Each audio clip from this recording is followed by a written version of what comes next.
I never made it, but I know what it takes. I'm motivated by a mix of emotion. Got my हाँ प्यारे बच्चों, इस video में हम अनोखे राष्ट्रपति इस पाठ के क्वेश्चन आंसर प्रश्नोत्तर देखेंगे और इसके साथ साथ कुछ ग्रामर भी देखेंगे हिंदी का, जिसमें उपसर्ग प्रत्यय और संधि शब्द ये टॉपिक हम देखेंगे। तो सबसे पहले शुरू कर, पहला प्रश्न है, संजाल पूर्ण कीजिए वेब शक्ल। राजेंद्र बाबू की पत्नी के गुण। विषय पन्ने पर है साध्वी, सरल, ममतालु, क्षमामयी। क्षमामयी। राजेंद्र बाबू के चेहरे का वर्णन, उसमें 6-7 बातें थी। चौड़ा मुख, चौड़ा माथा, मोटे सुडौल होंठ, होंठ को हिंदी में कहते हैं ओंठ, बड़ी बड़ी मूछें, ये हमने लिखा है। अगला प्रश्न है, राजेंद्र बाबू की पोशाक यानी लिबास। काला मोटा कोट, या ये भी लिख सकते हैं कि काला मोटा बंद गले का कोट, खादी की मोटी धोती और गांधी टोपी। अब यहाँ देखेंगे, ये ग्रामर का ये हिस्सा है व्याकरण का। उपसर्ग प्रत्यय वाला, प्रत्यय का मतलब होता है लाहेके, जैसे उर्दू में साबिके और लाहेके होते हैं। लफ्ज़ से पहले साबिका लगता है, लफ्ज़ के बाद लाहेका लगता है। ऐसे ये प्रत्यय है जो किसी शब्द के बाद लगकर एक नया शब्द बन जाता है। जैसे बुद्धिमान, बुद्धिमान में बुद्धि एक लफ्ज़ है, मूल शब्द बेसिक लफ्ज़ जो है वो बुद्धि है, उसको प्लस किए मान, तो बुद्धिमान बन गया।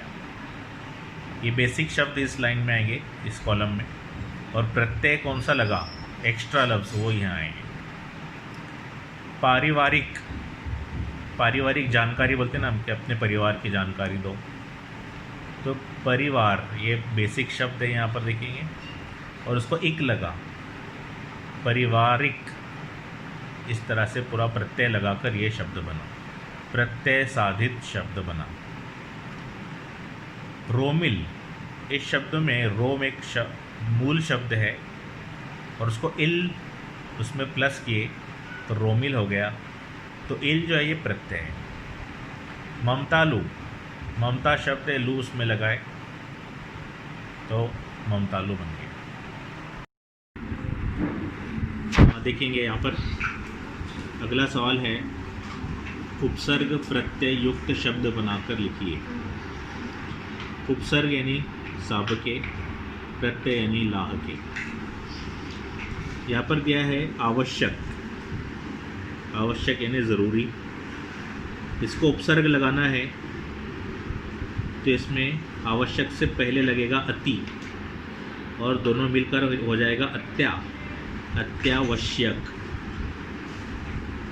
अब प्रत्यय लगाना है, प्रत्यय देखिए, प्रत्यय लिखा है, प्रत्यय युक्त शब्द, तो इसके बाद लगेगा ता, आवश्यकता। इस तरह से आवश्यक का उपसर्ग और प्रत्यय बनता है। दूसरा है कर्म, सु लगा उपसर्ग तो सुकर्म बन गया, और निष्ठा लगा प्रत्यय तो कर्म निष्ठा हो गया। समय, असमय, सामायिक, आयिक लगा तो सामायिक हो गया। इसी तरह यहाँ भी है कि मूल शब्द है हृदय,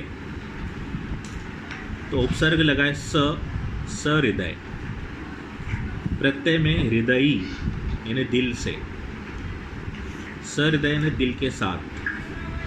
सफल, सफल का उपसर्ग शब्द बनेगा असफल, और सफल का प्रत्यय शब्द बनता है सफलता।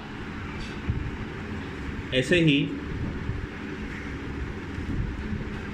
चंचल ये शब्द है, चंचल का अचल, अचल का मतलब होता है एक जगह रुकी हुई चीज़, और चंचलता, ये ता लगा और ये उपसर्ग युक्त शब्द बन गया। ये राजेंद्र बाबू सबक के बड़े सवाल जवाब हैं। स्वमत जिसको कहते हैं, पहला सवाल है राजेंद्र बाबू का व्यक्तित्व अपने शब्दों में लिखिए। डॉक्टर राजेंद्र प्रसाद हमारे स्वतंत्र भारत के पहले राष्ट्रपति थे। वह सुशिक्षित विद्वान थे परंतु सामान्य व्यक्ति थे। इतने बड़े पद पर होने के बाद भी उनमें स्वाभिमान कतई नहीं था, बल्कि उनका रहन सहन भी गांव वाले की तरह ही था। व्यापकता और संवेदना की गहराई ने उनकी व्यक्तित्व में गरिमा को उत्पन्न कर दिया था। इस तरह से ये जवाब मैंने तैयार किया है। ये स्वमत का जो सवाल होता है, इसमें आप जवाब बदल के भी लिख सकते हैं, कोई प्रॉब्लम नहीं। सिर्फ जवाब लिखा हुआ होना चाहिए 5-6 लाइन, तो आपको उसमें मार्क्स मिल जाते हैं। दूसरा प्रश्न था लेखिका के राष्ट्रपति भवन में आतिथ्य की घटना लिखिए। यानी जब वो मेहमान बनकर गई तो उनका जो सफ़र था उसके बारे में लिखिए। तो ये हमने इसका जवाब लिखा है। लेखिका की राष्ट्रपति भवन की यात्रा उनके लिए एक विचित्र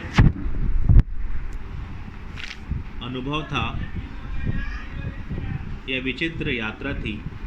रेल की प्रथम श्रेणी में रखे सिरकी के सूप विभिन्न दृश्य था।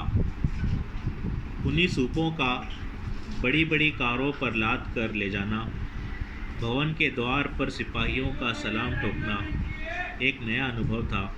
भवन में रहकर राजेंद्र बाबू का बर्ताव बहुत ही सरल था। उनकी पत्नी स्वयं खाना बनाती थी। यह सब देखकर लेखिका आश्चर्यचकित रह गई।